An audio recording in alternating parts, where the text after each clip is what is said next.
Na mainit-init pa mula sa pagkakalagda ng Pangulo ang batas para sa mga kasambahay. Kaya hayaan natin ang aming resident lawyer na si Attorney JJ Atienza ang magpaliwanag ng batas na ito. Dito lamang yan sa Bisig ng Bata.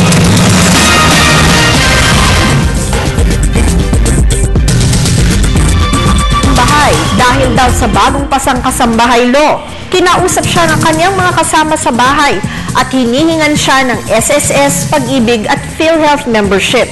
Bukod pa dito, kinakailangan daw silang pag-aralin ni Merla. Dagdag pa nito, si Merla nang narinig niya ang dalawang kasambahay na nag-uusap na sila daw ay sasali sa isang labor union upang matulungan sila na masiguro ang mga benepisyo nila. Ang tanong ngayon ni Merla, kung makatarungan pa daw ba ang mga hinihingi ng kanyang mga kasambahay. Alam po ninyo, Aling Merla, dahil sa bagong kasambahay law, marami ng benepisyo ang maaaring makuha ng mga kasambahay. Una, required na po talaga ang pagbibigay ng PhilHealth, Pag-ibig at SSS benefits sa kanila. Kapag po ang sweldo nila ay less than 5,000 a month, ang employer ang dapat na magbayad ng kanilang Social Security benefits. Ikalawa, ang demand na sila'y pag-aralin ay nasa labor code po natin. Pero hindi naman po kinakailangan na pag-aralin sila ng kolehiyo o mga mamahaling kurso.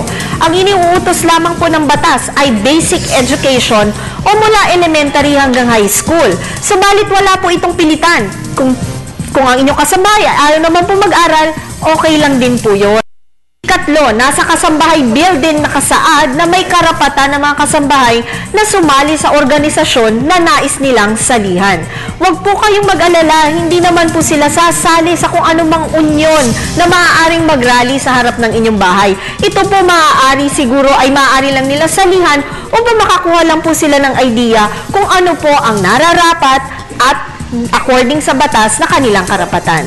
Muli marami pong salamat sa inyong pagsubaybay dito sa amin sa News at 1. Ito po si Attorney JJ Jimeno Atienza para sa Bisig ng Batas.